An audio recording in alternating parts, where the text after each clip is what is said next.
This podcast is not for the overly sensitive, the terminally optimistic, or anyone who thinks dating in your 50s is a whimsical romantic comedy. Listener discretion is advised. If your profile pic doesn't include a shirt, maybe stay off the apps. Girls Can Tell with Trent Erickson. Welcome back to Girls Can Tell. I'm Trent, and today we're diving deep into people who go out looking for fights, biases, and injustices, and, surprise, find exactly what they're hunting for. Grown-ass adults in their 50s still dressing like they did when they had to sneak in to see risky business in the theaters.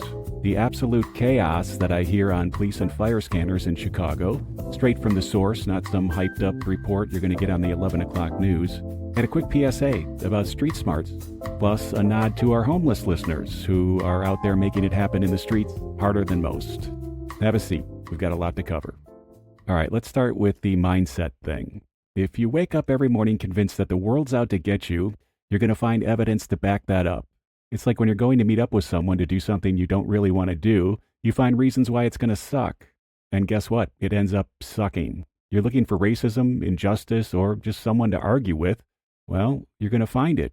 Because trust me, I hear the worst of it on the scanners every day. But if your brain's tuned to everything sucks, then you're just curating your own misery. I saw a guy the other day when I was in line to get coffee, mid-40s, full out yelling at the barista about something not being done right with his oat milk latte or some shit. What ultimately did you hope to accomplish here? A personal apology? To embarrass the guy behind the counter?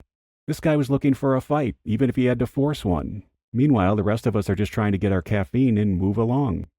Go out into the world with a clear head, no chip on your shoulder, and you'd be shocked how much less the world feels like an anxiety-filled struggle.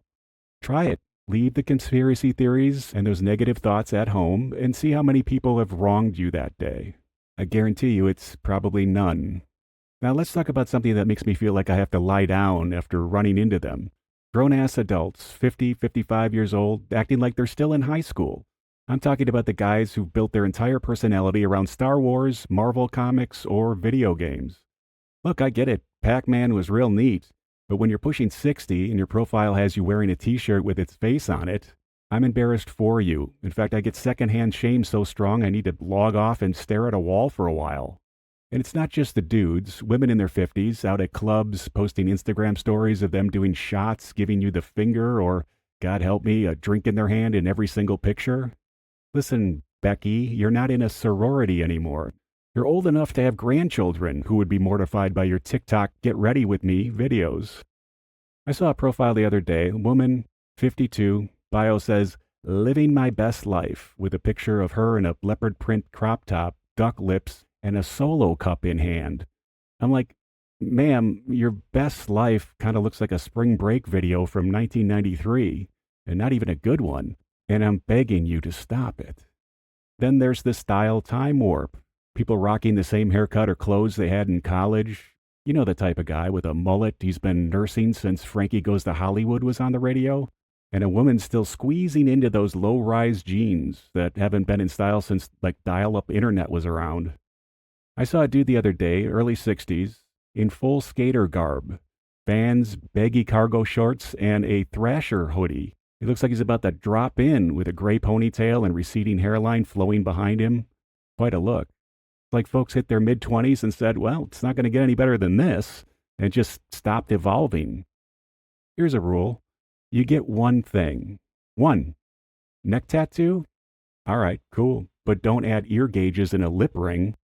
Face piercing? Fine. But then you need to skip the Hot Topic wardrobe. My mother gave me a piece of advice I always follow. When you're about to leave the house, take one thing off. And for some of you, that might be take 3 things off, but take something off. You'll be better off for it. All right, let's get into the real stuff.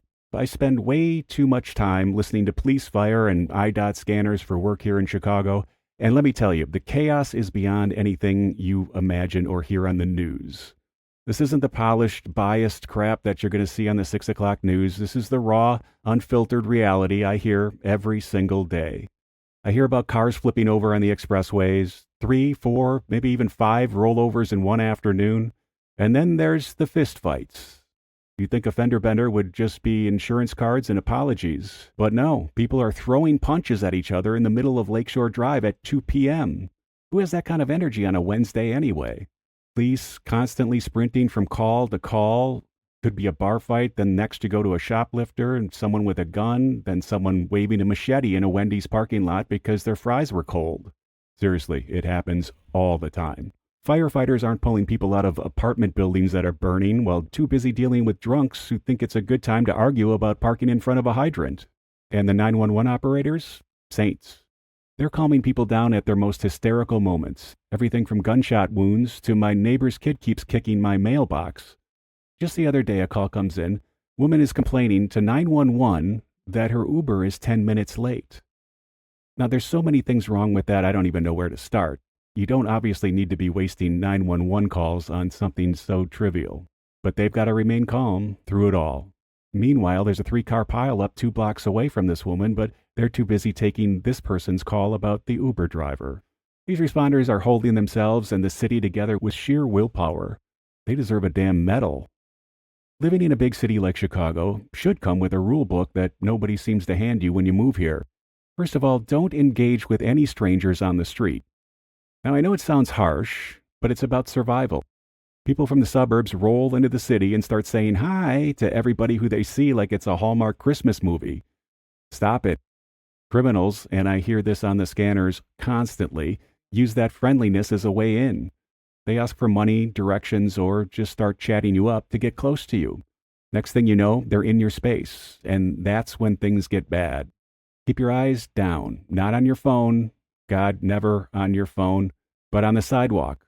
Wide peripheral vision, scan for threats, never let a stranger get within arm's length if you can avoid it. I saw this go down the other day. So I'm walking behind this woman, she's in her mid-20s, she's got her headphones on, her head down, minding her own business. And a group of teenagers on the sidewalk starts catcalling her. Stuff like, damn, you a sexy bitch, and hey baby, you're the woman of my dreams. Give me your number. One kid keeps pace with her while walking sideways, getting right in her face like he thinks this is going to work with her. She's ignoring him, keeps her head down, but he's relentless. I speed up to close the gap just in case things escalate. The kid sees me coming, so he peels off. Now, I have no way of knowing what would have happened had I not been 6'6" and right there, or had it been late at night, but it was bad enough in broad daylight with me right behind her. That's what women deal with every day in this city, and it's disgusting. This isn't some third world stereotype where men are jumping out of windows following unveiled girls around harassing them. It's Chicago in 2025. Oh, and a quick PSA for my homeless listeners. You guys are out there hustling every day, and I respect it, but nobody carries cash anymore. I get asked for money every day, but I haven't seen a dollar bill since I found one in an old jacket a while back. And I didn't even want to use it because then I would have coins rattling around in my pocket while I walked around like a pimp. I feel like I need to be standing on a corner flipping a quarter up and down slowly. Maybe it's time to get the Venmo or a code or something. I'm not kidding. Like, monetize the hustle. Go digital, folks.